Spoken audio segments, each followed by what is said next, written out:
पार करा दी मोरी नैया। हे विद्या देवी मैया पार करा दी मोरी नैया। हम सोचतानी बचपन से, हम सोचतानी बचपन से बनऊ पर का गबैया।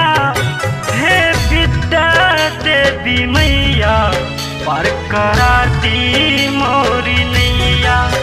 हे विद्या देवी मैया पार करा दी मोरी नैया।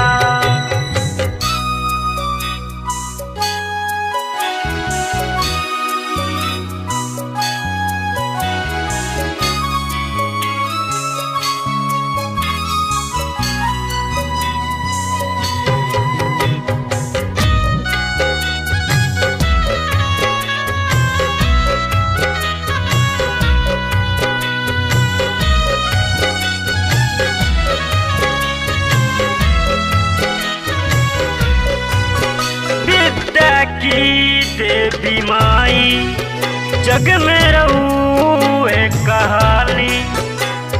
गायक और गवैया के आवाज देने वाली।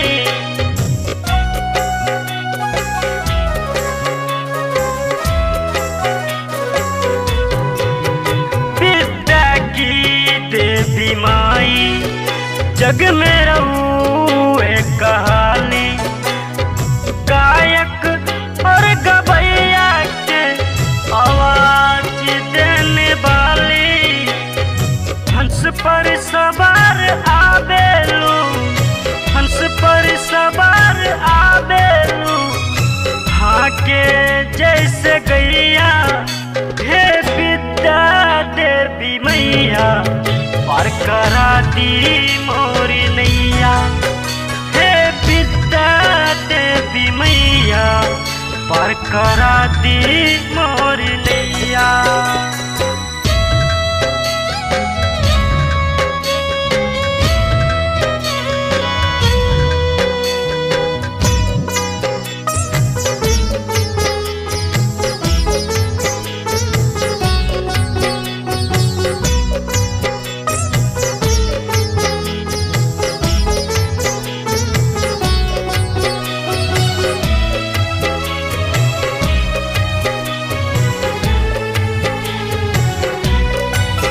माघ महीना माई आबी सबके हीरे जुराबी।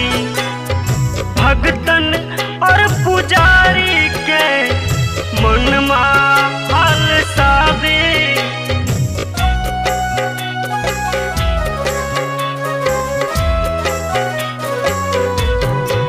माघ महीना माई आबी सबके हीरे जुराबी। भगतन और पुजारी के मनमा हलसाबी। दू दिन सबके हंसाबेलू, दू दिन सबके हंसाबेलू तेसरा दिन चल जइया। हे विद्या देवी मैया पार करा दी मोरी नैया। हे विद्या देवी मैया पार करा दी मोरी नैया। Recording by Maa Janaki studio Muzaffarpur. Mobile number 82 71 72 25 89।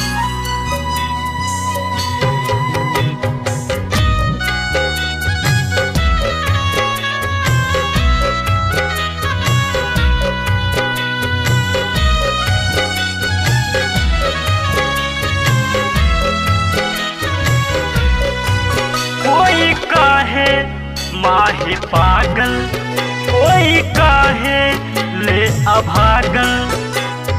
सबके बोली सुन सुन के भर भर रात जागल।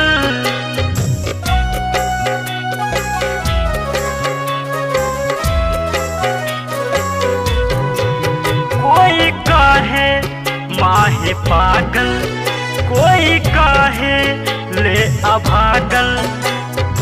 सबके बोल सुन सुन के भर भर रात जागल। परमद परवान गाबेले, परमद परवान गाबेले दुखक अंगरैया। हे विद्या देवी मैया पार करा दी मोरी नैया। हे विद्या देवी मैया पार करा दी मोरी नैया। हम सोचतानी बचपन से, हम सोचतानी बचपन से बनऊ पर का गबैया। हे विद्या देवी मैया पार करा दी मोरी नैया। हे विद्या देवी मैया पार करा दी मोरी नैया।